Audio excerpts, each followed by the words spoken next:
Hello and welcome to the Carbitrage podcast, episode 269. Nice. I'm Eric Berger, joined as Awesome. always by my co-host Ryan Sinitsky. Hello, sir. Hey. How are you doing today? Good. I mean, we're both kind of in a sneezy fit mood, but other than that, yeah. There might be sneezing. It took me a little while if you were on stream. Sorry, we were very late. I was running late because I was working on the World Cup of Cars. And then also, they're fixing the Bluetooth bridge. It's now a wired bridge again. The one in Edina? Yeah. Oh, I didn't know they were fixing that. Yes, they're shutting down 62. Are they replacing the whole thing, or are they just I have adding no on? idea. Okay, cool. That is a problem. 62 is a pretty big artery. Yes. So I took 494. I also took 494. Added some time for me. Ah. Because I usually just take 62. 62, 212. I take 62 when I want to Oh, go here. more slowlier, but Yeah. it's like the same time to get here if I take 62, but like I like traveling at a higher rate of speed. Almost get killed on 494 more than I almost get killed on 62. Totally fair. That's why I take 62 because I'm putting my life in my hands less often. So that's a large part of it. That's petrifying, but I was not wrong either. All right, beer. I have a Coors Banquet. I have a coffee because I didn't want to drink beer on an empty tummy, and I just had some Reese's sticks on the way here, so I just need to let them get in my tummy, and I'll have my beer next episode. Pabst Blue Robot. My PBR, yep. I had lots of coffee this morning. My first coffees in like 4 days. Oh, good. These are super good. The Starbucks natural cold brews. I that you get at the love gas natural station. cold brew. I've never they- seen it in a can. It is $3.50. It's very expensive, Wow. but it tastes the same as at a Starbucks. If I could get the pumpkin cold brew in a can, That'd be great. I like Oh, vanilla. Vanilla is my man. favorite Okay. flavor. So It's yeah, not- oh, it's flavored. Okay, yeah, good. yeah. You have vanilla. You have mocha, and then some other flavors. So yeah, they're actually flavored. Yes, Scott, 500E. I know you want a mention of that every episode until it actually comes to our shores, but not I think necessarily. we talked happening about that today. last time, right? At least, yeah. Yeah, I'm sure we did. So we're fine. All right, before we get into the first bigger topic, which I think Scott will like, I briefly want to touch on our Patreon page, patreon.com/Carbitrage. On this super custom handcrafted site, you will find 3 open-ended levels of support, starting at just $1 a month to help us pay hosting costs and for beer. Patreon.com/Carbitrage. Please and thanks. You know, I feel like you say the exact same thing every episode. You Yep. could just put that on the little stream deck and just press a button, and it'll just play the recording of you saying I that. could. And I'm just thinking of how much effort that would save you in the long run. Because you've said that 269 times already. Nice. And you're going to continue saying it. But anyway, Neither here nor there. Is if you're in the soccer world, you know what's happening right now. It's I am not into sports. USA versus England right now. I know because the gay bar behind my house is open for all of the matches starting at 4 a.m. Oh my goodness. Yeah. I'm surprised they And can there is- legally open that early. They don't serve liquor. They just have it there, and they just serve pizza and coffee. Nice. Yeah, which is actually pretty good I existence. was gonna say that's actually a pretty good combination. So It's really not even great. mad. They have Hedgie's pizzas. Oh yes. And they cost the exact same as at a grocery store. Nice. And they just make it for you, and it's free. It's free.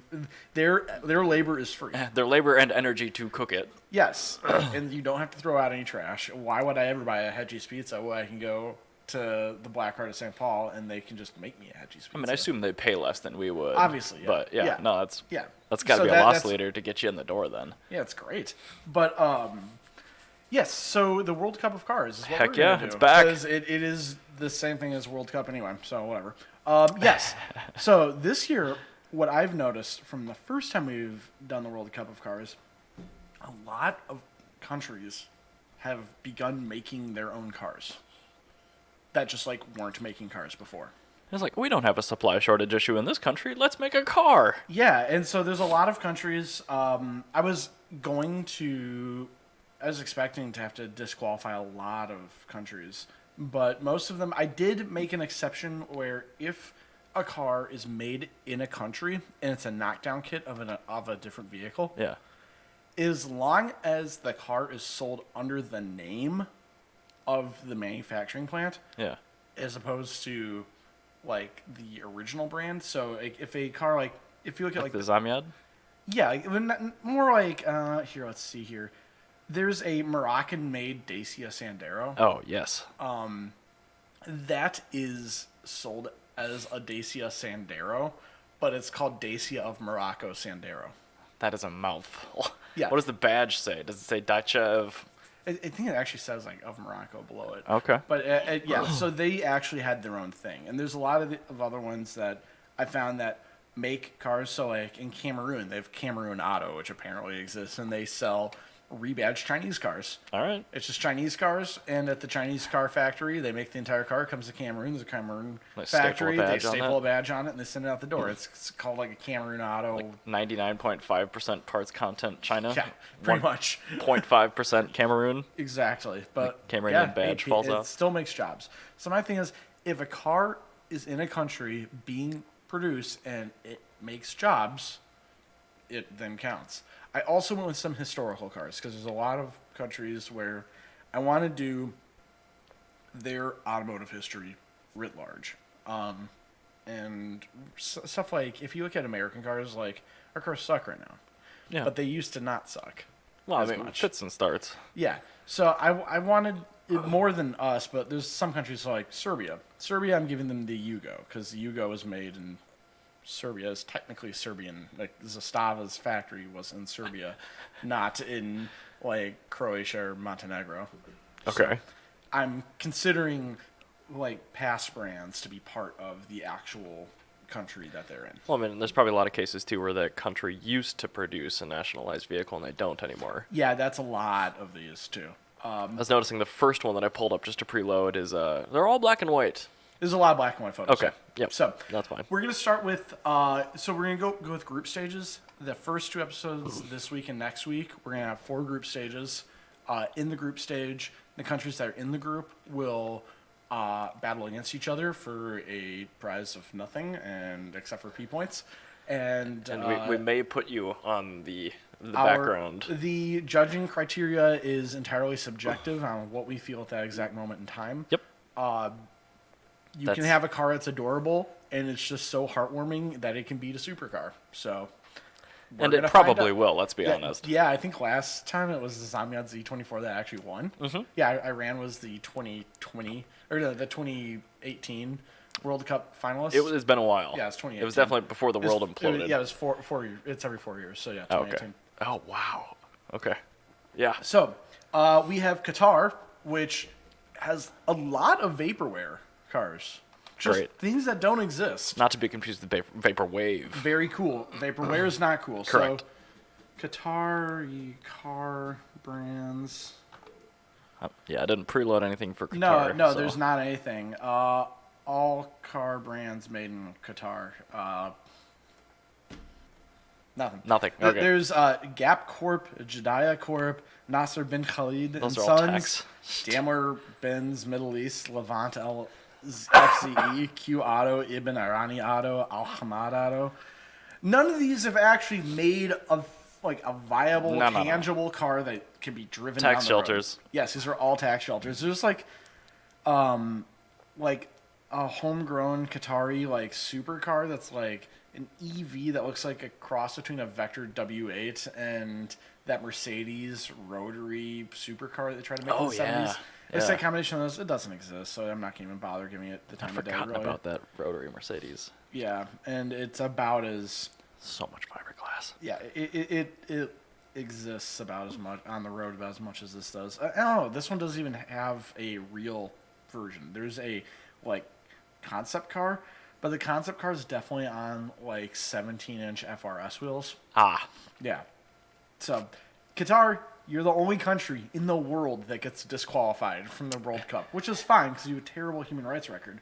The car that was going to fight against the Qatari vaporware car, was actually 10 out of 10 adorable. It's called the Amisa Condor GT, and Look at this that little was guy. made in Ecuador by Amisa, and it is a cross between a Isuzu Gemini and a Vauxhall Chevette, which is the best of both worlds for 1970s cars.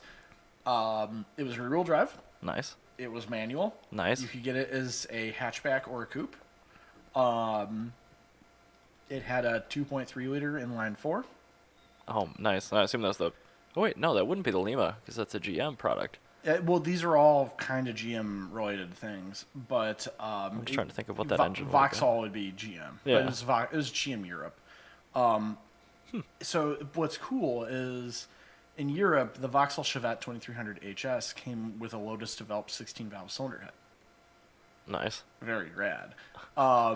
Obviously, did not come in this one, but Well, could but be installed though. Yes, exactly. It could be feasibly installed.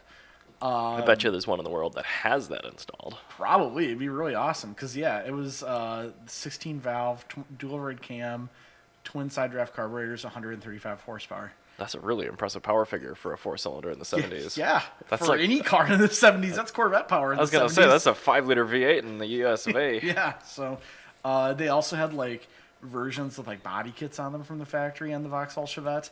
However, this version did not really get most of that. This version was made in 1980. It was largely made of fiberglass. And it shows. Yep, and apparently it was actually a more or less fairly solid vehicle because it had the front bits of a Vauxhall Chevette and the rear bits of a Isuzu Gemini, and the Isuzu Gemini, as you know, is like one of my favorite Japanese cars of all time. And I guess from what I understand, there was some amateur rally racing done with them I believe that. because it looks as cute as a button. Oh, it's But- rear-wheel drive. It's probably lightweight. Had really good power figures. Why not? well, optional power figures. I think. Well, okay. I think what people would do is people in Ecuador that had more than two nickels would, Rub them together. yeah, rub them together, get the twin cam carburetor intake manifold, a second carburetor, stick that on, and then you have more power. They Ta-da. probably, yeah. I mean, I imagine you're not going to be doing the Lotus head because that's going to be really expensive. Well, to import it, yeah. Yeah, but I'm sure you could do a twin cam carburetor manifold and a pair of side drafts on it, and it looks cool as hell. And even if you're not winning, you're still going sideways and smiling because it looks adorable. So, 1980 Ecuadorian Amisa. Ecuadorian? What is of being from Ecuador? Ecuadorian? Ecuadorian Amisa Condor GT is the winner of Qatar versus Ecuador. All right. Make sure to note that in the... Yes. Well, I mean, it's because Qatar is... Well, I understand, but when I have to go through for the notes... I will... What I'm going to do is I'm going to go through here, Control-Shift-S. Nope, that's not what I'm trying to do. I'm trying to do a strike-through. I'm going to bold the winner, okay? That works. I'll just bold the country name because that's going to make everything easy. Got it. Fuck, actually. I'm going to bold and italicize the winner. There you go. So it doesn't match the... Yes, The group. exactly. So the next group All right, that is going to be going Senegal. head-to-head is going to be Senegal versus the Netherlands. So I did not know the Netherlands made anything. the Netherlands makes great vehicles. Oh my goodness. Last time they Looks were... like a Peugeot. So that is actually the Senegal. It was a Senegalese car. Senegalese car. But yeah, the Netherlands makes a bunch of great cars. Last time the Netherlands was represented by the Donkervoort GTO. I remember that. Yes, cool Yeah, car. okay. But I'm giving them a different vehicle that's very adorable. So I'm sure they appreciate it.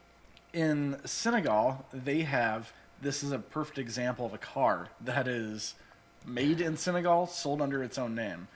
But it is the Ico Samand. The Ico Samand is a knockdown of an Iranian sedan called the Iran Condro Samand, which is a knockdown of a... Who made that one? God, this Sorry. is like a Lada. It's a knockdown of a knockdown. I think Lada's involved here, actually. Oh no, Peugeot's involved. So This which looks is- like a yes, French car, It does so- look like a French car, which is a knockdown of a Peugeot 405. Yep. But Okay. made today. Oh my god. I know, it's incredible. So Oh, probably rides pretty well. yeah, no, it was made from 2001 to 2022, based off a car from the 90s. So Oh my if God. you're a really big fan of the 90s Peugeot 405, You can. Well, good news. get it. Boy howdy. You get a brand new one. What does it have for powertrain? I'm on the image page right now. Is it still theoretically- French engines? So the engine that actually came to Senegal was the EF7 engine, which is 113 horsepower, 1.7 liter. Okay. They had some other 110 horsepower engines, 1.8s, 1.6s. So I guess you do technically get the best engine. Good thing it is manual only. Oh, yeah. There's not even an option Look at for this automatic. enthusiast, This is an purebred enthusiast machine. Yeah, this is a machine right there. Very good. Fuel consumption is adequate. How many liters per 100 kilometers? If it doesn't list that, that's It fine. says 7.3. I'm not sure what that's in conjunction with, but it's middle of the pack with all the other engine options. So That's actually pretty good. Yeah, I think that's like 35 mpg. apparently there's a diesel one that's available in Iran. Oh, yeah. This car is also made in, let's see here, Azerbaijan, Venezuela, Syria currently. How many batches of tooling did they have? Apparently a lot of them. I guess. Belarus Wow. and Egypt. So pretty much everybody makes this car. Wow. They must have had a very low bid. Yeah, for the IP. I feel like the Ico Samand is it's the unsung like modern Beetle. Or like the Sentra, or whatever it was that was made. That was made in Mexico. Yeah. So it's the unsung modern version of that. So this is going to be going up against the Oh my God. Dutch from Netherlands, I should say, Dutch DAF Daffodil, which is as cute as the name implies. It's amazing. I want one of these very badly. This is my favorite European car. Daffodil. It looks like a Ford Anglia. It kind of does. It competed with the BMW 700 Okay. and the Ford Anglia. So yeah. Okay. It was sold from 1961 to 1963. Or sorry, 1961 to 1967. That's pretty good. They made 150,000 and change. Okay. They're made in Eindhoven, Netherlands, and they're designed What a by Dutch freaking name. they're designed by Johan van der Bruggen. It had a 746cc flat twin, manual only. It was Is it a 4-stroke? I don't know. Okay. Oh, it is a 4-stroke. Yes, it's 4-stroke air-cooled boxer. So yeah, I guess it's a twin, so it's not boxer. They probably stole it from a 2CV or something. Probably, but it apparently made 30 horsepower. That's pretty good. Yeah, 0 to 50. That's really good. 0 to 50 of 29 seconds. That's tolerable. Yeah, and it was tested by Consumers Union in the United States. Did this come here? That'd be very based if I could get one here. Oh, God. I only That's- recently learned what based meant. Yeah, base is a good term. Yep. No, I know. They did have a very cursed claim to fame, though. Oh? It was the very first mass-produced CVT car. Oh, no. They had a manual, but they also had a CVT. Oh, what was the take rate? Mostly manual Okay, because good. the Very CVT was pretty terrible. Well, even the manual apparently was weird Huh. because When there are cars with, like, really bad they had no manuals, but conventional gearboxes. was it just like a pre-selection manual and like an early Must have been. CVT? It must have been, yeah. That was the era of pre-selection. People Yeah. were like, oh, that's the new hotness. Gotta Yeah. have that. That's like when they put Tiptronic in the automatics. It's like, really, guys? Yeah, no, it's a very strange car. However, So now I have to pick if between the you- knockdown of the now- French now- car and now the there- Daffodil? There's more to this. Okay. The CVT had a essential feature that in reverse, a system allowed it to go the top speed in reverse as it would forward. So the car could go 0 to 50 in 19 seconds forward or backwards. That's cool. That needs to be considered. And it was also partially designed, so Johan van der Bruggen worked with Giovanni Michelotti. Oh, that last name is very familiar. Yeah, so I even feel like I should know who that is. Giovanni Michelotti is like one of the big three of Italian designers. He designed like the Aston Martin DB2. He did a lot of Bertone designs. Okay. The Alpha 6C, the original Alfa Romeo Giulietta, the Lancia Proa, Lancia Flavia, Appia. For a lot of red wine. Yeah, a lot of early Ferraris. He did the original bodywork, the Vignali bodywork for the 250 okay. Ferrari. Yep. He did all the good Maseratis of the 60s. He did he just did all of the Triumphs. Every Triumph is his. Okay. He did the BMW 2002. Wow. Okay, that's probably why that name was familiar. that's probably why you know him. He did a lot of good things. Alpine A110 was him. Armstrong Sidley. Fiat. this guy is giving Yeah.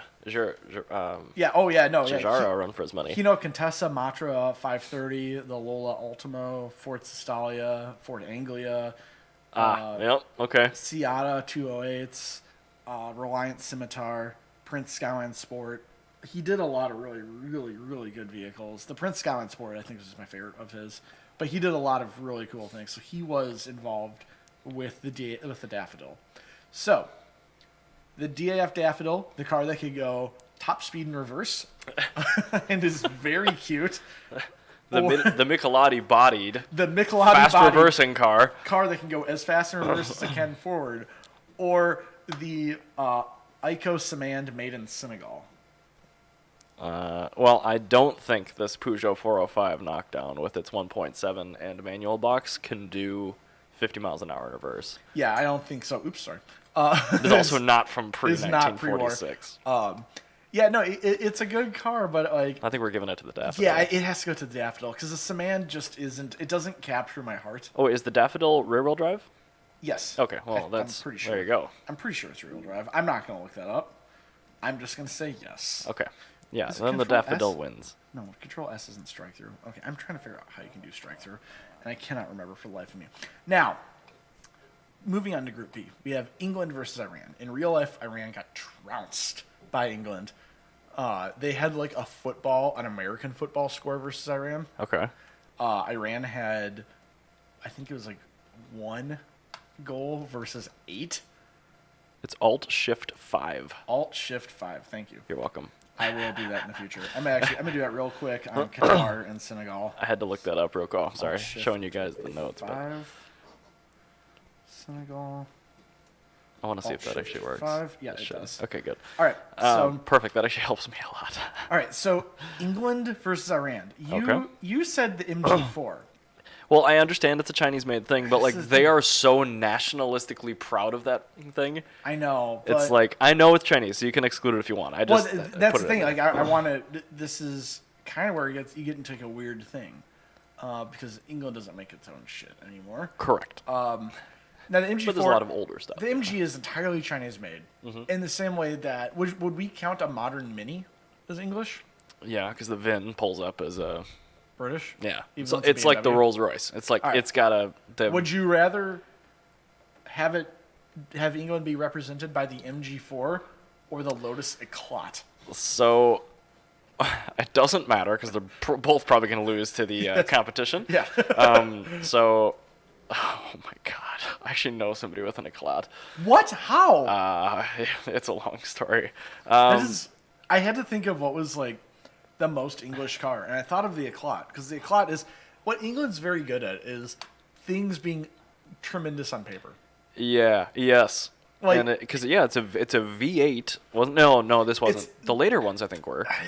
Either way, it came at the very least. It had a dual red cam Lotus engine. Yeah. And a Lotus twin cam. It was engine. a Lotus for sure. Yeah. It had pop-up headlights. It was a hatchback. It was wedge-shaped. Let's go with the Eclat. Very cool. But when you look at the Eclat, all of those things are put together in the worst possible configuration. To be Yeah. as just terrible as This you is like Leyland era. It was a 2-liter inline 4. Okay. And it came with an automatic as well. Oh my god. It was bad. Why are none of the Zamyad Z24 photos loading in the Japlopnik article? Probably because it's an ancient article. You can just Control T Zamyad Z24 and just look at photos of it. We know what it is. It's a 70s Mazda that's made today, and it just does truck stuff. We've showed videos of them like hauling. Oh like, yeah, like giant- 50 girders. Yeah, 50 girders and just drive forward briskly. Yeah, exactly. Every that. Zamyad Z24 has that much shit in the back of it at all times. Yeah, no, it doesn't matter what it could be a McLaren F1. It's not gonna beat that. Yeah, there's the competition. A Sorry- car that's not sorry, running. England. At least Iran moves forward with cars because England just sucks. No, it's the story. It was actually the hack mechanic that used to write, or he probably still writes for Roundel. I'm friends with him on Facebook after he came and did an event for the local BMW car club. But he found one of these on Craigslist, and he's like, I shouldn't do that. And But here like it is. he emailed the guys like, do you happen to know like why it isn't running? And they like started talking to the point where he like went out just out of curiosity to help the dude get it running with no intention of buying it, And then he bought it. and then he bought it. That kind of sounds like it. I know, Taylor Finger really wants one. But it had been engine swapped with a Rover V8. Oh, Somebody weird. had put a Oh, Rover. okay. That's what it was. Somebody had That- put a Rover V8 in one of these, Gosh, what a cursed. and it was in the East Coast, so you know it's gonna be terrible. Oh my God. Yeah, That's incredible. I was following this Taylor on Facebook. Finger I'm quite like, oh my badly God. wants one of these. Oh my god. Because it's like the cheapest. course he does. Yeah, it's the cheapest possible Lotus, and like his end goal is getting a Lotus. Because like, so do you I'm know? not at all surprised. Do you by know Emilio Resegna? that. No. So Emilio bought a Lotus, Okay. and Lotus, I'm convinced, is not a real car brand, because he was showing us the stinky things that are on his car from the factory. His Lotus, he's like a Lotus Elise. It's Okay. very nice. It's his autocross car. It's like perfect condition. Okay. The VIN like tags are literally label makers that they just typed the VIN into, and then they just popped it on there. Well, I mean, They're- it probably legally conforms, It does legally, but like that conform. is the. We'll talk about the bare minimum there. Yeah.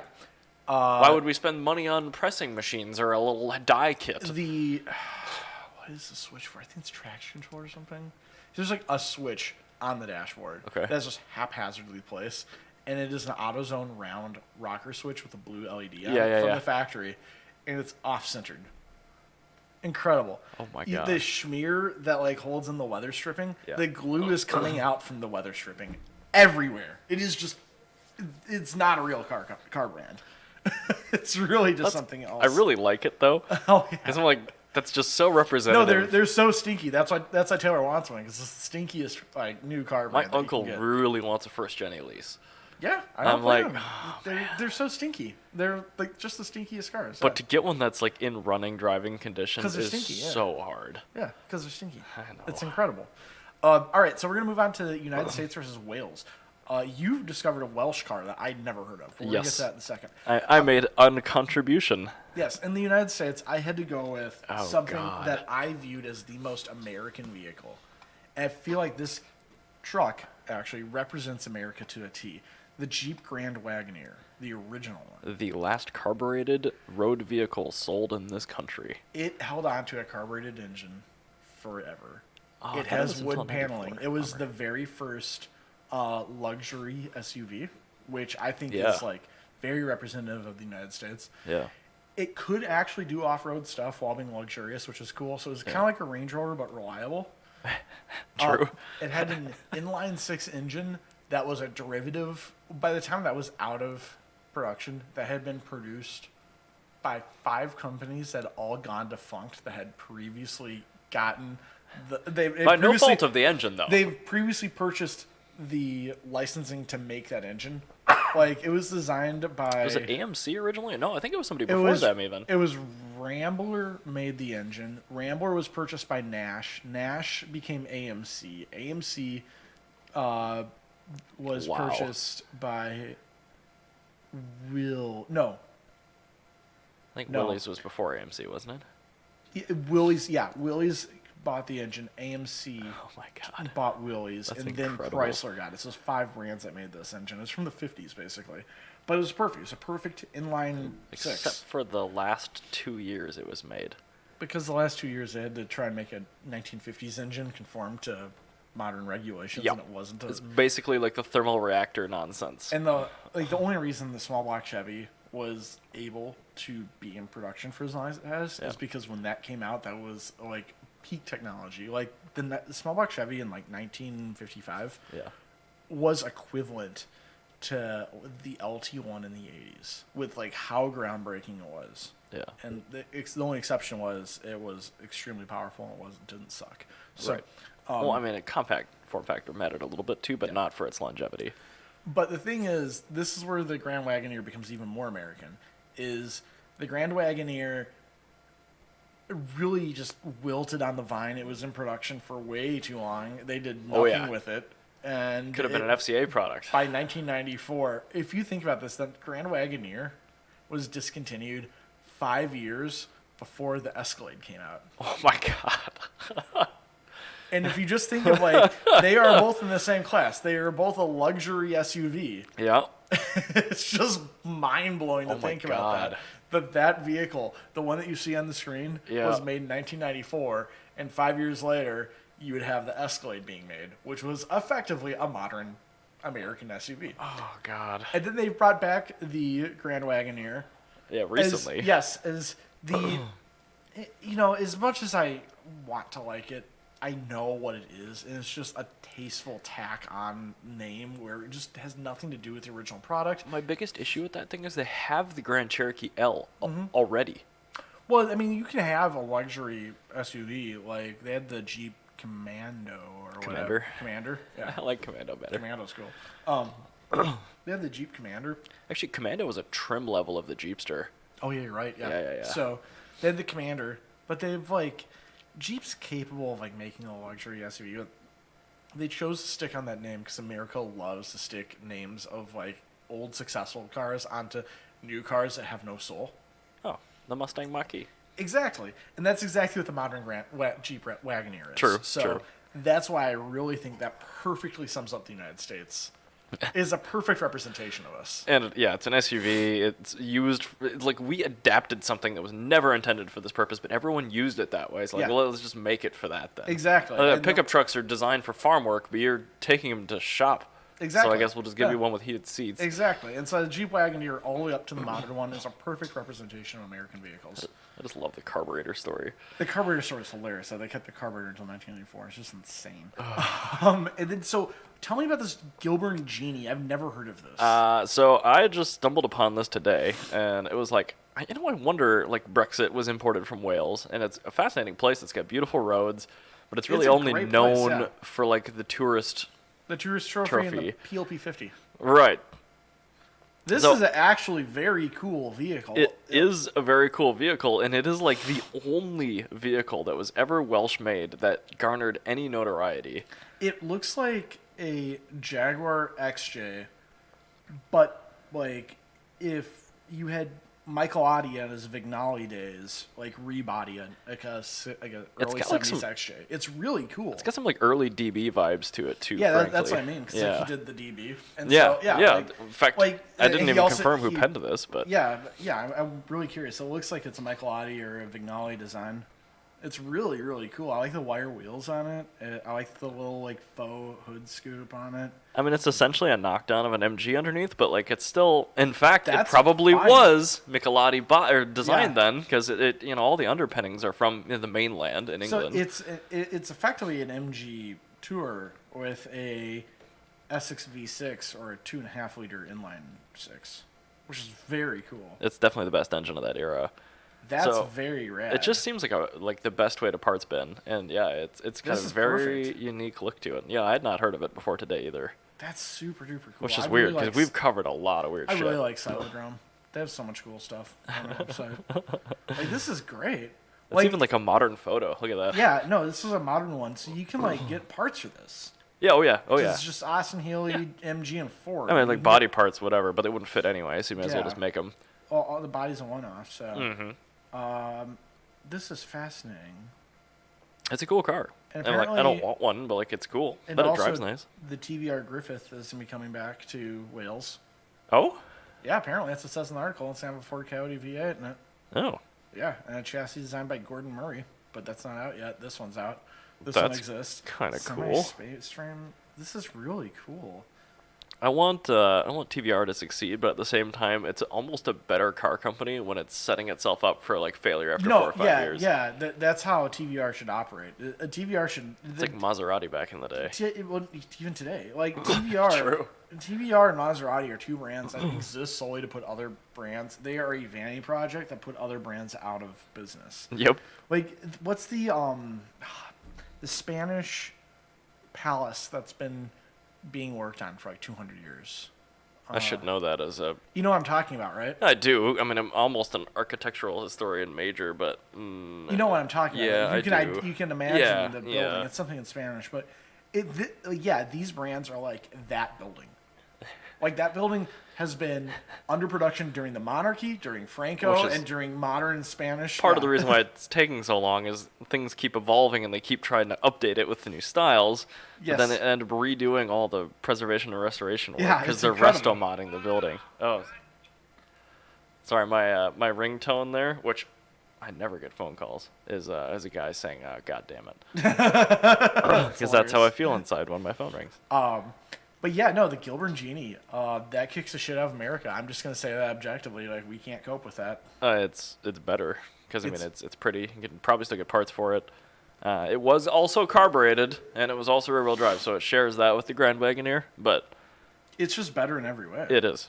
Yep, it looks good. Be- So yeah, we're gonna let the Gilbert and Genie win this yes, one. in the United States is going to Control Shift 5. Yep. Or Alt Shift 5. All right. So we. What a weird key combination, by the way. I know, right? Thanks, All right, Google we have Docs. 2 more groups we need to finish up, and we can move on to Okay. the rest of our stuff. Yeah. Our next group is going to be Argentina versus Saudi Arabia. Oh This my is going to be a God. laydown for Argentina. The Oh, Persang. I didn't know Persang was from there. Yeah. Well, do you know why they're there? No, I'm sure you told me last time we went over. Oh, like, it's the incredible. Persang, Why would you imagine there is a European brand in Argentina post World War II? because the Falklands War. No, No, it's a different war. Oh, That's great. much worse. Oh, It is God. exactly what you think. It's because a bunch of Nazis went to Argentina, and they brought all their stolen Bugattis with them. Oh, And when they had all their stolen Bugattis there, the Argentinian government did not allow imports of parts. And if you did import stuff, it was an insane tariff on them. So what they did is a mechanic in Argentina Oh my God. just took a Bugatti Type 35, had every single part made from the ground up so he could maintain these for all these new European immigrants. Right. Yeah. European immigrants. Right. Yeah, they are Mhm. technically European Oh immigrants. well. Okay. And so he would maintain their cars. And eventually they noticed, oh my God, we could just make a whole new Bugatti Type 35. Right. And Our they've catalog is now so extensive where it's a Model T. Yeah, so they just make them. And they're about $220,000, whereas a real Bugatti Type 35 is about $3.5 million. And the Persang version It is seems like a bargain. it's a really frankly. good deal. It's a Yeah. screaming deal. Yeah. Also, It's a lot of car for the the money. Persang version, they did one massive upgrade to it. Oh, wasn't it the bearings? Yes, Yeah, they got yeah. rid of the Babbitt bearings. Yeah. You can upgrade to it, or you can have Babbitts. You can upgrade It to is a- it's a- shittier bearings. to modern. Oh, bearings. okay. No, for $9,000, Okay. you can have the modern. I'm sorry. bearings. I thought it defaulted to modern bearings, and it's you like- could do a it paid is upgrade It is to like the. a $9,000 upgrade. It's insane. Well, yeah, all new connecting rods. Probably Yep, do something else to the exactly. crank. Yeah, Yeah. it makes Yeah, sense. totally different cranking connecting rods. So, God, Babbitt bearings. What Yeah. a hell of a thing. in Persang, they make these cars to like such a high standard that at the Bugatti Museum, they have a Persang. They don't have a real one, and a lot of people that have real ones buy Persangs as track cars, and they are. You What a can, ridiculous goddamn thing. my favorite part of Persang is that they're called a recreation. Bugatti's totally okay with them making that, and they've actually been able to take these cars out to like concours, and they do say that this is in fact a Persang, Yeah. but they have judges judge the car as it would be a Type 35, and they win. Like, they totally pass by judges, and they're like, the only thing, like, all that they have to do that is a giveaway is they have a VIN tag with a Is it a label maker label? yeah, probably. But no, they have a VIN tag that's an assigned VIN. That's the only thing that is a giveaway. They will have assigned VINs as opposed to original VINs. It's Okay. the only difference. Huh. Yeah. Alright. So yeah, I just grabbed one off Bringer Trailer, and if you look at what does the VIN say, if you look at the essentials box,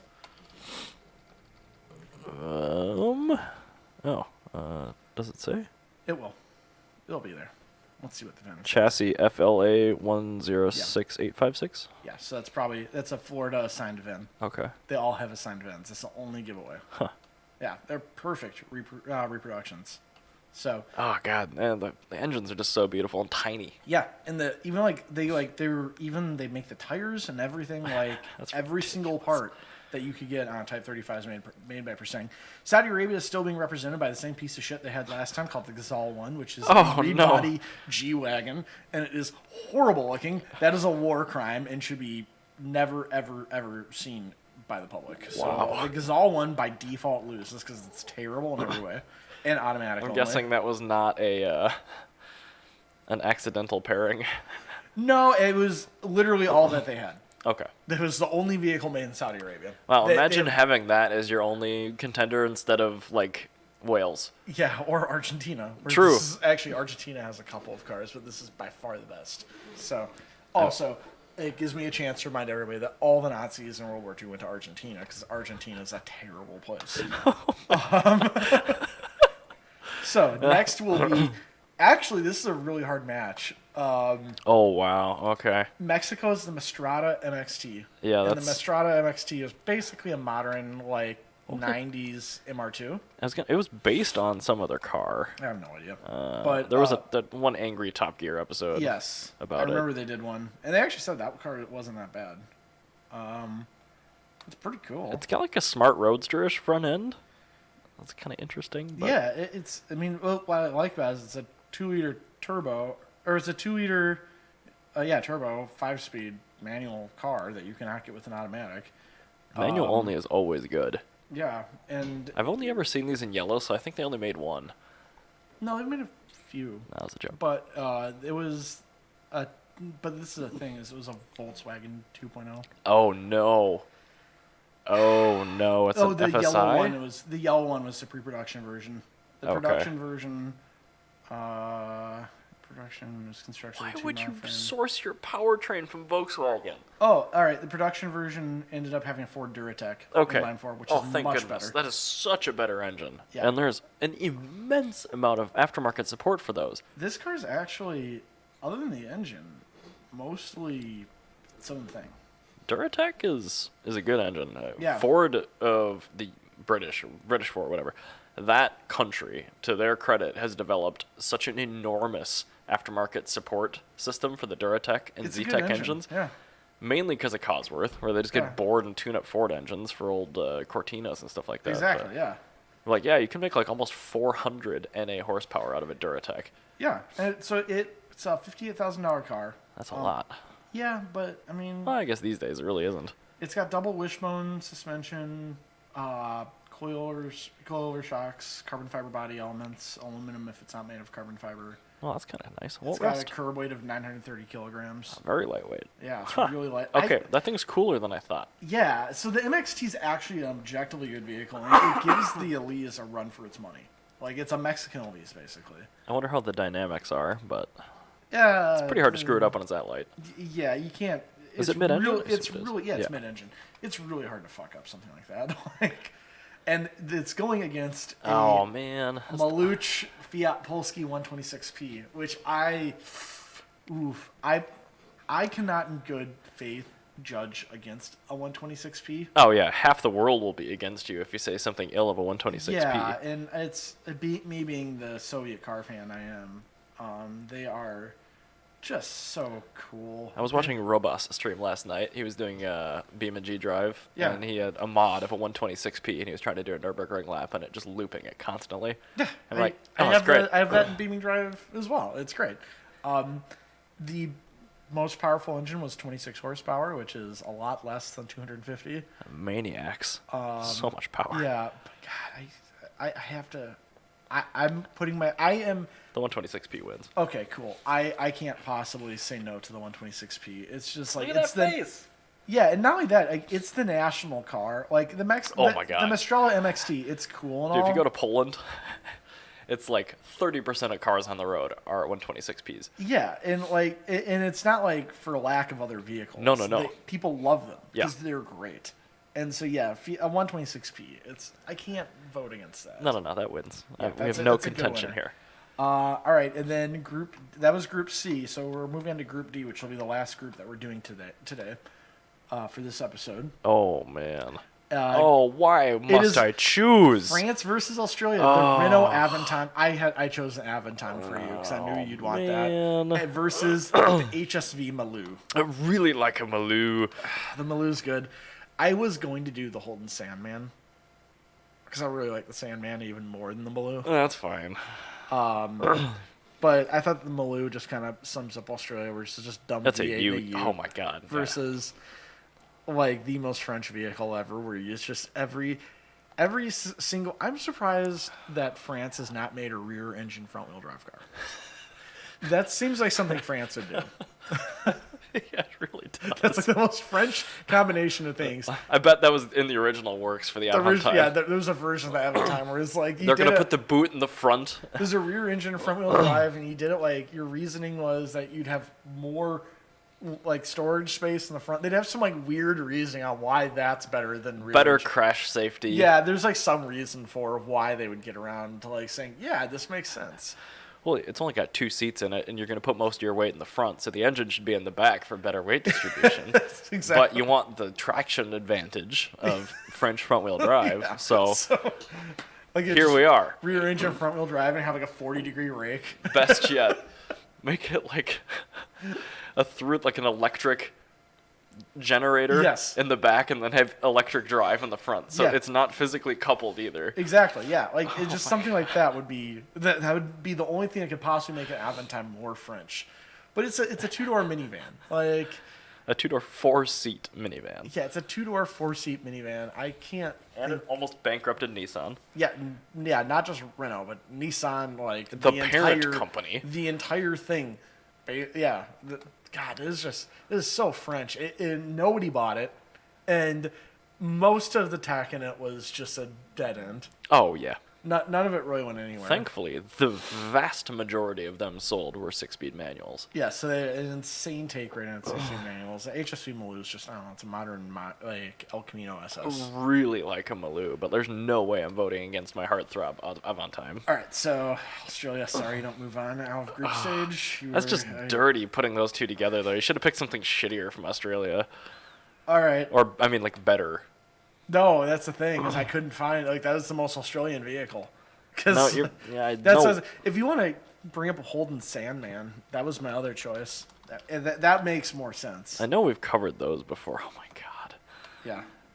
It is very Australian. Get yourself ready for the lowest pixel density photo. You were the only person in the world that has a hard time finding. That's fine. Don't worry, this was digitized from a car magazine, I'm sure, in the 80s. This is fine.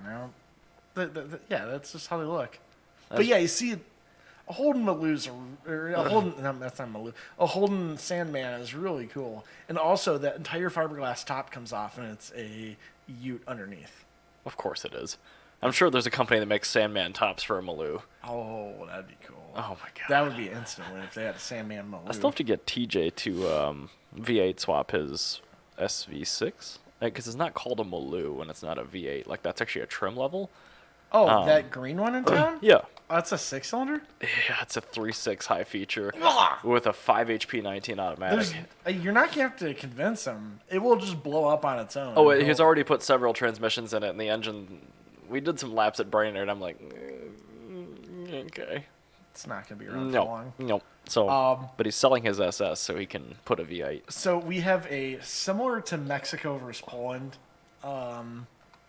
pairing here Okay. for the Denmark versus Tunisia match. Denmark has the Zenvo TSR-S, the tilty wing boy. I remember that. And if you want to bring up a photo of that, you're taking my Yeah, sweet time. well, the other one had like a paywall or something else. I was just getting through that.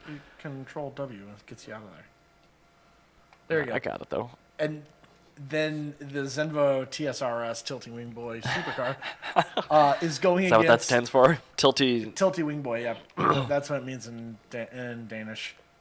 Tunisia. So we had the Wally's car last time, which was their weird, like Kia Sportage bodied take on a Wrangler. They have a new one, Yeah, and I it's do called remember the Wally's car Isis.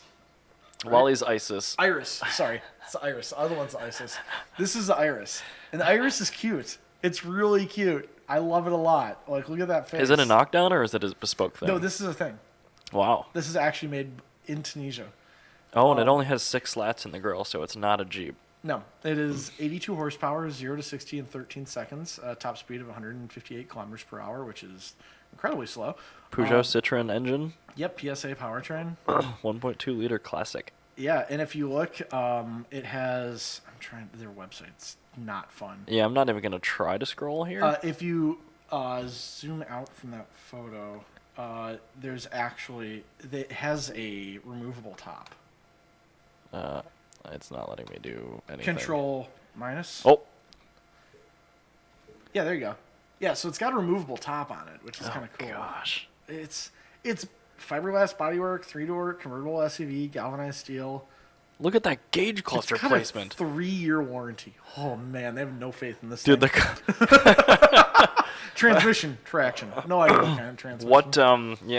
What is the minimum we have to offer for a new car warranty? Exactly. 3 years. All right, well, I guess. But the thing is, it's actually designed to be like they put some. It has 4 number of places. Yeah, they put some thought into like safety. I think, which is kind of cool for a African-produced vehicle. It has 4 CV fiscal power. So 4CV is tax rate number or tax block number 4. I just like that they call it fiscal power. The colors available on it. You can get in black, you can get in white, pink, purple, blue, indigo, dark purple, lime green, red, yellow, and orange. I like that it's sold in like 90% actual color. Yeah, no, this is actually, I like this a lot. I also like that in the images on their website, you can see the obvious quality control problems where like the mesh grill below the bumper. You're looking at the same photo. Yep. If you look It's just dented. below the Y, there's a dent on the mesh. That's incredible. That's because it comes with the eBay body kit for a 2008 Jeep Compass. Yeah, exactly. I finally figured out how to navigate their website. It's up, down. Yeah, left. I was, yep. I tried It all the looks keys. like it might be automatic, but so does Zenvo, so who cares? It says in really bad English 5-speed manual. Okay, cool. Yeah. So you can get a 5-speed manual, possibly. Which dates the powertrain for sure. Yep. And I like, so you can clearly see that it comes with a glass roof option, which is really nice. I think I want a Wally's Car Iris more than I want a supercar. Like, this actually looks kind of fun. Like, I would enjoy owning this more. It would definitely be a conversation starter. Yeah, but I mean, like, if you look at those interior photos, like, I'm just The thinking... gauge cluster placement is so baffling to me. It's like a foot above where it should be. Yes, it is. Well, this is also designed for safety. It's clearly designed on a completely different chassis than it's supposed to be. Like, it was not supposed to be a truck, clearly. Well, And yeah. they made it into a truck. But, like, if you look at that photo, like, get the nice glass roof on it, like, I would actually, if you had me go and pick up a car and you're like, you're going to be in Tunisia for a week. Here are your 2 options for your rental. I think I'm going to go with the Wally's car because I would enjoy that in the desert more than I would enjoy the Zenvo. Yeah. Oh, yeah. You would definitely. The Zenvo would be more fun on a racetrack, but, like, how often do I go to a racetrack? It's instantaneous jail speed. I mean, the Zenfo, the power to weight ratio on that car is I ridiculous. think the Wally's car, we made fun of them so hard on their I'm first car. still happy to make fun of them because it's a ridiculous piece of junk. But like, that's worse cars are better. Yeah, okay? no, this is a perfect example. Like, I kind of want this. Like, it's a manual convertible, like, really bad SUV. Yeah. The That other one is probably- a it probably is hypercar. a banging air conditioner. Oh, That air conditioner is great. it's gonna take all the It is- CVs out It of is it. a glass roof SUV. The air conditioner works perfect. Sourced by AC Delco. Yeah, that is the best AC you've ever had in your life. I think I'm gonna have to go with the Wally's car. What do you think? Oh yeah, those two absolutely. Over the yeah, the Zenvo. Yep. I love hating Zenvo. I mean, it's a great product, but like, who cares? That's the same reason I don't care about a Koenigsegg. Yeah, like It's like, yeah, it's fantastic engineering exercise, and it's a fast car, but I also couldn't be bothered. yeah, and that's exactly what this is. I think this is a perfect example of that pairing is what you get on Carbitrage that you do not get with any other automotive media. Is This everybody the Zenvo else in the versus a world- Wally's car. Everybody else would go with the Zenvo, but I'm like, no, objectively, We're not doing Camry versus Altima here, okay? Yeah, no. Objectively, I would take the Wally's car Iris. I'd have more fun in that on a daily basis than with the Zenvo. The Zenvo, Oh, sure. yeah. Ultimately, Zenvo is also not available with a manual. the Zenvo, yeah. Like if you're like you're gonna take this car to the Nürburgring, the Zenvo, obviously, No, absolutely not. or like what I mean, like there's some places where the Zenvo Oh yeah, would make like sense. regular people, yeah. Yeah, like people would get that and go, yeah, Zenvo makes sense. I'm like, yeah, that's cool, but like. Can you imagine how much fun you would have doing a lap of the Nordschleife in Yeah, a Wally's car? that'd be a riot. It's the safest car made in Africa, which makes me sleep better thinking about that. 1993 crash standards. Here we come, boys. I mean, like, okay, there's that.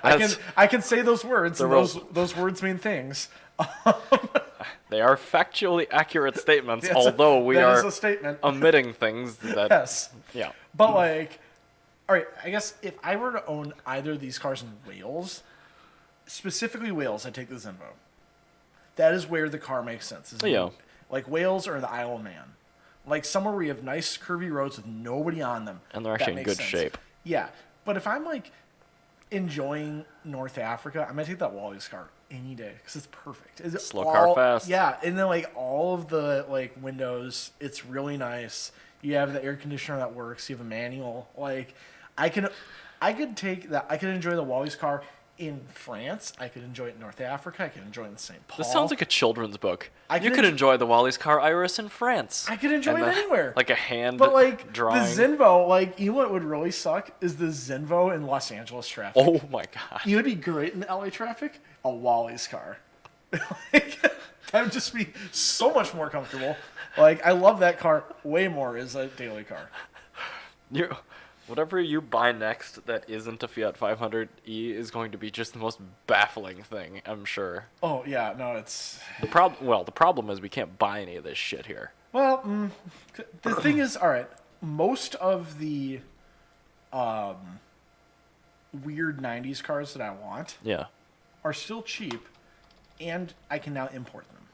So True. when I bought the Fiat, I could get the first year Twingo, which is not the one I wanted. I wanted a 97 Twingo specifically, because that's when you had the updated engine. It was a little bit more powerful. So You can have a little bit more power as a treat. a little bit. It was just a tiny bit more. I would take the post 97 Twingo. And I do like the painted bumpers too. Like there's the something painted bumpers endearing are about. nice. And then also, now I'm getting to the Suzuki Wagon-R RR that I can get. Like, there's so many more cars I can buy now than I could buy in 2020. So, Oh yeah. yeah. All right. The beauty is nobody has any money anymore, so you might actually be able to get one. Exactly. It's wonderful. Sorry, my chair is I squeaky. am part of that, people having no money. Well, I am too. I'm realizing that more every day, especially as things go wrong, which they do nonstop these all the days. time. Yeah. Yep, everything's getting worse. Yep, all the everything's time. terrible. So So, moving everybody. on. Yes. We are going to go to Spain versus Costa Rica. These are two brands that you've never heard of. Have you heard of BTV? no. Have you heard of Pegaso? Pegaso? Pegaso. No. Oh my All right, god. So Oh, that's interesting. Like these two car. countries had where vehicles was that they had a lot of knockdown kits, but each country had its own domestically produced vehicle, entirely domestically produced vehicle. So I had to go with those. So the Spanish domestically produced vehicle was the Pegaso Z102, which was a 1950s supercar, real sexy. I think that predates a lot of other. Like it's got a pure Volvo P1800 front end, and the back is like Jag or Ferrari. It was originally designed by Wilfredo Ricard and had bodywork produced by Crosseria Touring. Stouchick made the best pre-war coach-built cars. And then there is Anasa and Sarah, which are other coach-built variants. It was made in the 50s. They actually raced at Carrera Panamericana. Rafael Trujillo had one. He was a Dominican Republic True? dictator. Yeah. So you have I've only heard about him in certain other contexts. yeah. So you have celebrity ownership. Celebrity ownership. Yep. They had a. This is cool. It had a domestically produced 3.2 liter dual red cam Desmodromic 32 valve V8 Okay, that's really with cool. multiple carburetors Whoa. that made 360 horsepower. In 1956? Yeah. Holy. Yeah. Wow. That's insane. Okay. Yeah. That's a really, really, really good That's vehicle. like, yeah, I mean, it's motorcycle tech, but Had gear-driven camshafts. Oh, wait a minute. Sorry, that was a supercharged version. oh, Okay. so they had two different powertrains. Yeah, they had a supercharged and non-supercharged version was 175 horsepower. Well, in 56. Still insane. Yeah. And it was sent to the rear wheels through a 5-speed manual transmission. 5 speeds. in 1956. Yeah, it had a top speed of 120 miles per hour. That's got to be one of the earliest 5-speed manual That was the boxes. base model. The supercharged version could go 151. On 1950s tires, I'm going to take a pass that, on that one. At that point in time, it was the world's fastest production car. It must have been just slightly faster than the XK120. Yeah, well, because that went 120. Ah, well, there- XK150 is what you're thinking of. That which one. went 150. That's what they meant. The 120. Oh. Yeah. That's why they changed it. At least, see, model numbers that mean something. Yes, exactly. Wow, if only we could get back to that. So this is what's really cool about it is it had its frame had lightning holes where you cut holes in it and you welded a tungsten steel insert. Were they in the shape of lightning? No, lightning. I know. Yes. It was a very cool joke that I just Yes, did. you did. Yeah. You made it funny. Let's see here. So it had. Oh, that's cool. It had a transaxle. It didn't have a transmission, so it had a torque tube to a transaxle. Straight out of racing. Yeah, a Dadeon rear axle, which is super cool. I really love Dadeon rear ends. That's I've never even heard of the company, did you? Dadeon Bouton made. It's very French. Yeah, so they made some of the first cars in the world. They were the car company that actually made the front engine rear-wheel drive layout. Was Dadeon Bouton. Oh, and it's French, so they can use it backwards for the upcoming French car. Exactly. So the Dadeon rear end is basically, it's kind of like, the best way to describe it is a extremely aggressive sway bar. You had independent axles, Okay. and then you had the suspension was actually connected to a solid rod that went across the rear end. It was like a torsion axle or something else? Different. Okay. It's very similar, but it works better than a torsion axle. So you basically had just one huge tube that your suspension then connects to, and you had a floating differential with CV shafts. Damn. So you had the best of a independent rear suspension and of a live axle. So like a live axle is really good off the line because you don't have to deal with the car going left or right like Right, that. and the geometry doesn't change with the squat. Exactly. So this took care of geometry squat, but each wheel, when you hit a bump, Yeah. the wheels could react independent of each other. Huh. But when you went around a corner, you then had the live axle stability. Dadeon Bouton rear ends are very cool. So Alfa Romeo uses them. Okay. They used them in all their sports cars. like the GT V6 and everything? The GTV6, Or GTV, whatever. the Giulietta, the Spider, all those have Dadeon rear ends. It's very cool rear end. I wasn't even aware of the existence of this company It is until just now. Yeah, and this is both of these things are very cool. So it actually had racing pedigree. It entered the 1953 24 Hours of Le Mans. Car was number 4. Between 2 and 4 cars were entered, and then they crashed. Between 2 and 4. I love that the exact number that they started with wasn't known.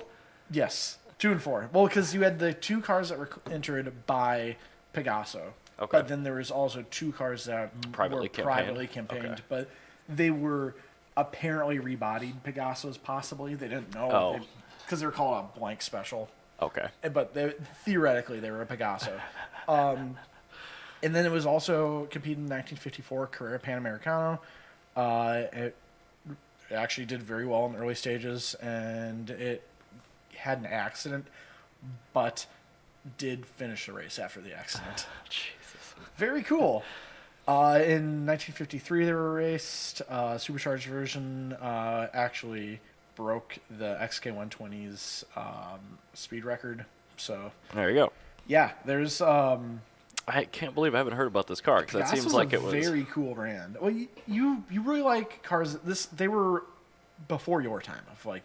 what you really like in cars, because you like 90s cars. But I like tech still. Yeah, but your thing with cars is you really like cars starting in the 70s and moving on from there. The 70s was I have a hard stop in the 1970s, whereas Japanese cars The after that. 70s and then- were junk. Yeah, but a lot of cars that you like came from the 70s, whereas Oh, a yeah. lot of cars that I like ended in the 70s. But yeah, I think a Pegaso Z102 is a very rad car. Did it have inboard rear brakes? It did have drums, yes. I'm not sure if it had inboard drums, but it had drums. It probably did have inboard weighed drums. 2,000 pounds with a V8. 2,100 pounds with a V8. Supercharged V8. Yeah, that's 0 to 60 at 8.5 seconds, limited by tires. I was gonna say like that has to be traction That's limited. just tires. And rack and pinion steering, more importantly. Jesus, dude, this thing's a modern car. Yeah, that's very cool. So that's like the peak of Spanish automotive privately made vehicles. It's part of Spain where they weren't drinking. Yeah, I know, right? And so we're going to move on to Costa Rica now for the peak of Costa Rican Oh my god. vehicles. Okay. Which was, I had to look up a car made in Costa Rica, and I forgot this existed. That's got Barsh. Ford Tempo wheels on it. So, interesting you say that.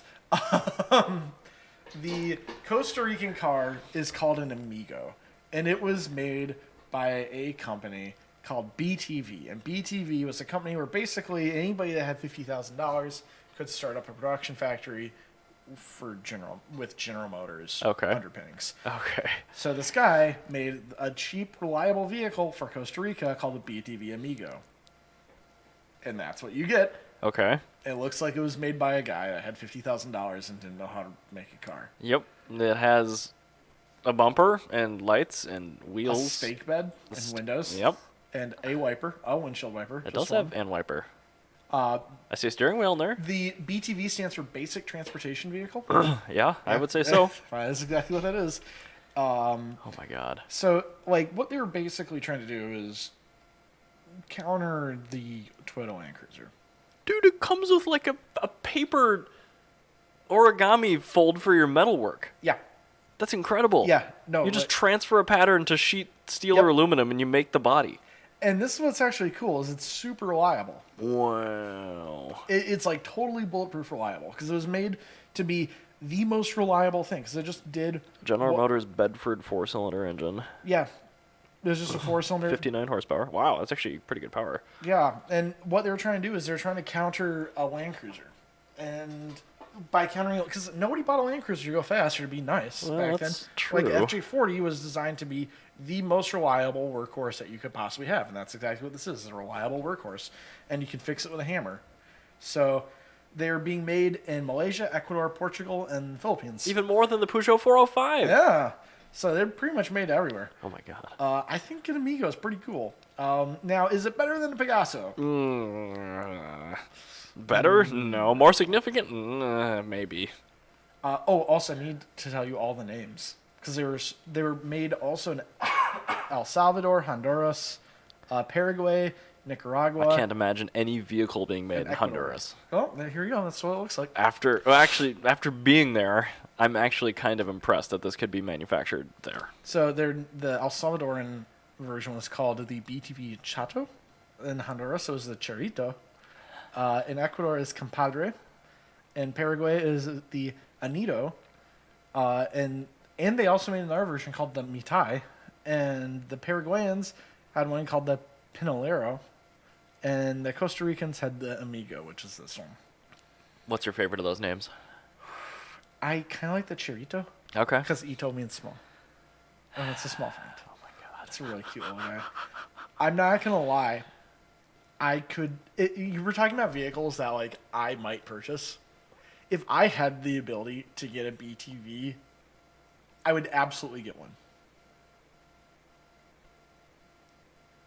I would come talk to you at a car show if you pulled up in one.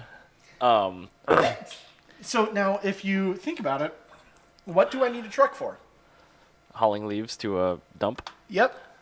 What do I want Is it it to short do? enough to fit in your... Yes, it's small. This is a 4-cylinder. I That understand, entire but- hood holds a 4-cylinder. Is it short enough to fit on your driveway, though? I think it is. I don't know about that. Well, so the first photo of this is one you can look at it compared to a Range Rover, and it appears to be almost exactly half the size of a Range Rover, except Range Rover is pretty far away in the background. It's a 2.34 meter wheelbase, so it could probably do some maths. 2.3. Oh, total dimensions. It's got it there. Oh, it doesn't have the full. What the heck? All right, well, it's probably 'cause it doesn't come with a bed. Yeah, so dimensions 1.65 meters wide, 2.34 long. So 2.34 meters long. 2.34 is the wheelbase. So it's pretty much a full meter longer, but only some of that sticks out So the back. 144 inches is the length of a Fiat 500. Okay.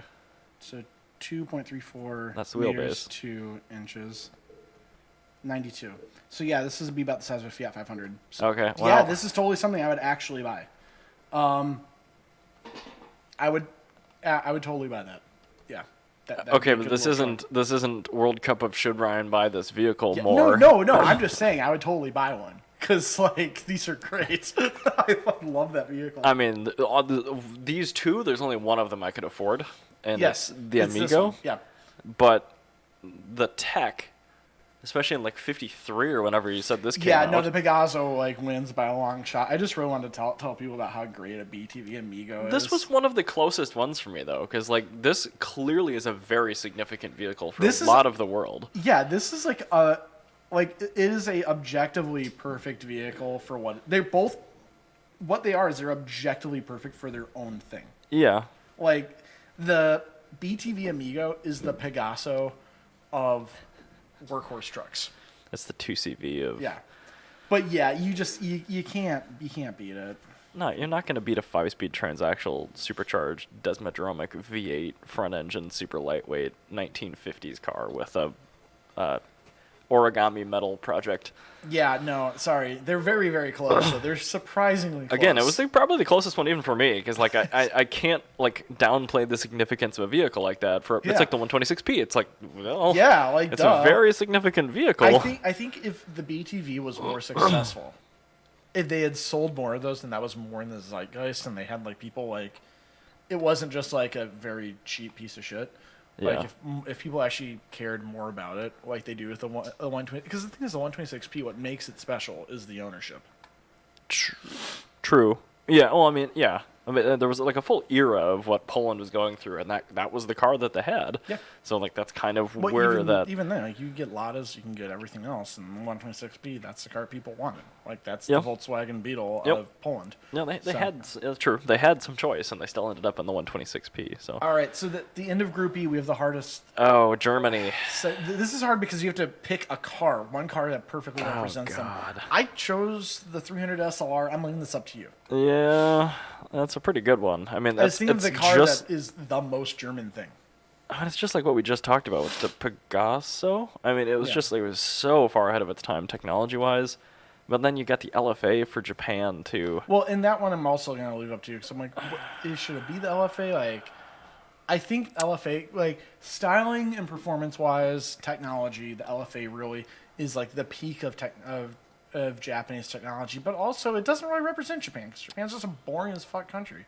Yeah, like Like it should just be like an a Daihatsu Naked is a perfect Japanese right. car. I feel like it should be a K car. Okay. I will switch the LFA out for a Suzuki Wagon RRR. Wagon RRR. Yep. Just pull photos. We have a representative sample here, and it's of course going to be the blue Gran Turismo photo, but whatever. Yeah, that's fine. It's It's F6A But as aluminum far- inline 3 turbocharged. Oh, not turbo actually. No, they are turbo. Yeah, the RR is turbocharged. yeah, get that intercooler vent. So. Yeah, so front wheel drive. So Manual. I think that's much more representative of Yeah. Japan, and it's something I might actually vote for because it's a manual. And the SLR. Is Yeah. manual as So I well. mean, this car, it's again, I go back to it's just like that Pegaso, I think. Yeah, and whatever car this is going to go against the Picasso. But I mean, go watch Jason Camisa's piece on the SLR Gullwing. They actually referenced the SLR race car that came before it. These were actually shit. Like, these were really bad. Yeah. And like a year and a half later, they built it all into the Gullwing, which was like a world beater, perfect Okay, car. so you want to do the Gullwing then? I was just thinking. Not necessarily, because I don't want Germany to win. Well, this is my thing with Germany, is I needed a car that perfectly represented Germany. And what Germany is very good at is they perfect a known quantity technology as opposed to making a new one. So it's a W124 then. And this is a perfect example of that because instead of switching to unknown disc brakes at the time, they had inboard drums that were bigger than the wheels and tires. Which we know that you're a fan of. Yeah. Gigantic drums. And well, the thing is, I just think that is a perfect representation of Germany, like as a country. Yeah, Is- England was doing small discs and they were fantastic, Yeah. but they faded. exactly. Whereas Germany is like, we need it to work every time, Yep. and they made it work every time. That Yep. car did great. And you know what? The Pegaso and the Mercedes like 300s, Yeah. those went toe to toe at Carrera Panamericana. And which one do we remember? Yeah. The Gullwing. So, but yeah, first gasoline direct fuel injected engine in a production vehicle. Calling it production is ambitious, but it was Well, not the I mean, SLR. we'll, but we'll, we'll say the SL Gullwing and SLR. Well, how about that? we can loop them all together. Yeah, so well, like so fundamentally, the 50s SLs, the first yeah, generation SL. even the 190, other than the engine, was in that same boat. So the space frame, I mean, the development, the technology, I mean, like to your point, it's very much. But at the same time, there was so much bleeding edge technology in this too. Mm-hmm. So you combine a direct injection straight six, making 255 horsepower with drums. Yeah. But it's like, well, yeah, Well, the thing is, it was bleeding edge technology, but Germany at that point in time had a lot of experience making direct injection. well, yeah, but it was diesels. Not necessarily. I mean, the BF-109 was direct injection. What's that? The Messerschmitt BF-109. Okay, an aeroplane. Google the Messerschmitt BF-109. You'll know what the BF-109 is. If you just type in BF-109, Oh, it's that. okay. That's a BF-109. All right. The BF-109 had direct injection. Well, so because altitudes are tricky yeah, with carburetors. and that's why airplanes used carburetors were phased out during the Spanish Civil War. So the original BF-109, the BF-109A, had a carburetor. It sucked. It was terrible. BF-109s were getting shot down by Polikarpov like I-15s. But they very soon, before World War II even happened, switched over to thank you. Before World War II even happened, they'd switched over to direct injection because they. Oh, I could see needed- fuel injection, but I didn't know those were DI. Yeah, they actually were. Yeah. Well, the later ones are DI. They switched over to mechanical fuel injection and then finally DI. Okay. And then they lost the war. I remember that part. Yes, it was that part. But that's why Mercedes would be able to just do fuel injection because it was a known quantity. They knew how to make it correctly. Yeah. Like that, the fuel injection was not the failure point. No, It and was- like to the point of these cars, like that doesn't fail. No, it Like, doesn't. These And- original systems are working. And so I think what you have is you have reliability on these cars, whereas other brands were going the bleeding edge of technology, Yeah. which is what the Pegaso was doing, was just the bleeding edge. Right. And that's why this car is known, because at the end of the day, you're going to buy another one of these because Right. it worked for you. Yep, A still Pegaso working. did not work for you. A Right. Pegaso was very cool. Like it was You fantastic. will buy one. But the year after I bought it, the company went out of business. I couldn't get a transaxle for it, and I blew out third gear. Yeah, exactly. So they're that's all what parked. happens with Pegasos. And then with Japan, I think Japan has the ability to be very exciting when it wants to be. And they do make very thoroughly vetted product most of the time. Yeah, they do a really good job making things. The problem is you have the Japanese corporate culture.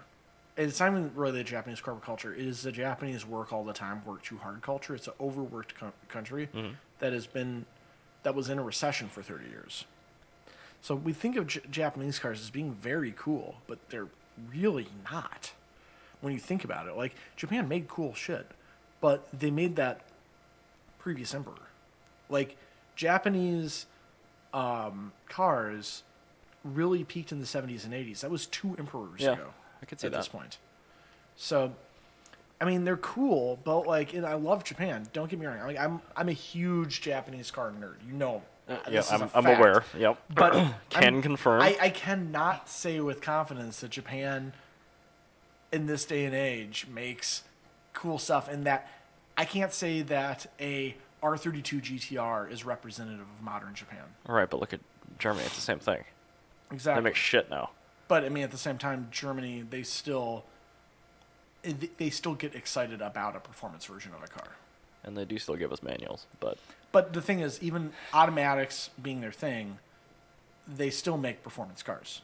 yeah. Japan, you have to pull teeth to get a performance car, and that's why that's why I said the Wagon RRR as opposed to the LFA, because the Wagon RRR is It's a great name. yeah, a great name, A. But B, it is a performance version, is injecting performance into a not performance car, that's where Japan excels. Yeah. Is making a not fun car very fun. And this is, it's 69 horsepower. It's in Nice. it's in a tiny minivan. It's also episode 269, so why not? I know. So Extra good. I think having 69 horsepower in a Nice. K van with a manual transmission and a tiny turbocharger, and this is like the last gasp of the bubble era economy. The bubble era economy is what gave you K performance cars and NSX, and SIRs and Evos and stuff. That was bubble economy. GTRs, all that was bubble. Well, the good GTRs anyway. Well, no, I mean just GTRs in general. Like that came from the bubble economy. Even like the Hakoska? Yeah. Oh, nice. Well, they had. It wasn't. The Hakoska was from. It wasn't really the bubble, because the bubble economy is the housing bubble in the 80s. The Hakoska, so what Japan had was pre-gas crisis, had this huge push in performance, the first era of Japanese performance, which came 1964 to about 1973. 1964 to 73, you had this push in performance because Japan had just finished rebuilding after World War II. Yeah. And they had all of the manufacturing prowess, and there was a lot of pent-up racism like left in the world from pre-World War II, where there used, like prior to World War II, there was a racial hierarchy, where Japan, a large part of why Japan entered World War II is because of this racial hierarchy, that they felt it was in like the Japanese zeitgeist that they had to prove themselves as being better than white people because they were the only Asian country at that point that had not been colonized, and they had kicked the shit out of Russia.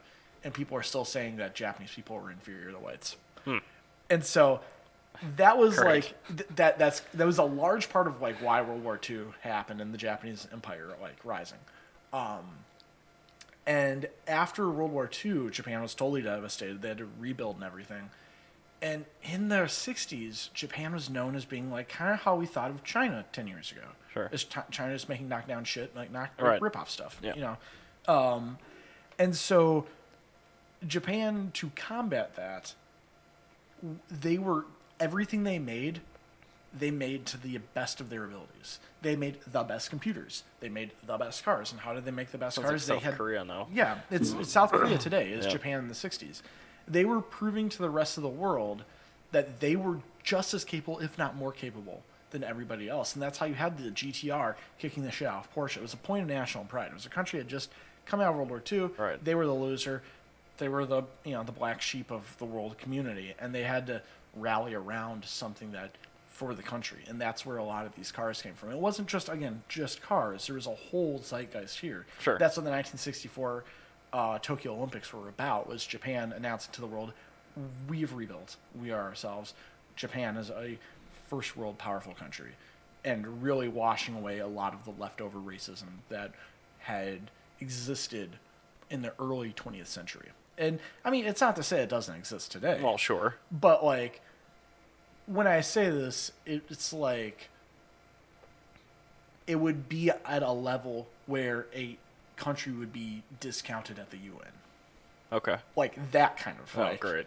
yeah, like really, really like it's all racism sucks, but like it was just so blatantly racist around the world, Well, and that's what a probably, lot of those global cars, too, because it was Yeah. a world war that it stemmed from. so. Exactly. So a lot of these Right. cars, that's where those early GTRs are coming from. And so after the bubble economy happened, Japan had to, the bubble economy was Japan, like all of that excitement about Japan going to Japan. They had a huge real estate bubble where like everything got so overvalued because it's such a tiny country and they're making everything. Yeah.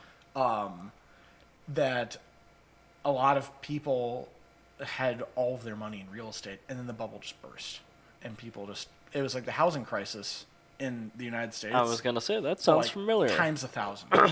Yeah, like everybody lost basically everything collectively.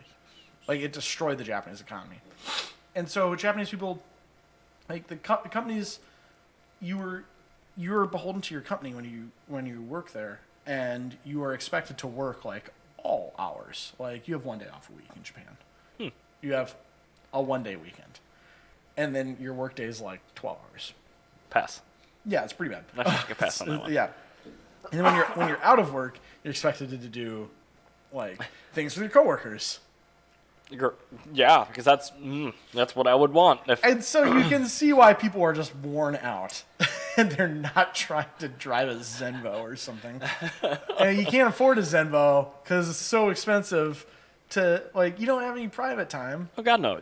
How So many you- waking hours a week would you be in that thing? Yeah, exactly. Not worth So the what you do taxes. is you get like a turbocharged K car. You get a car that's easy to park. Yeah. But the thing, you know what? You've got like 5 minutes of like your free time on your commute home. It makes wishy Go noises. wide open on that highway.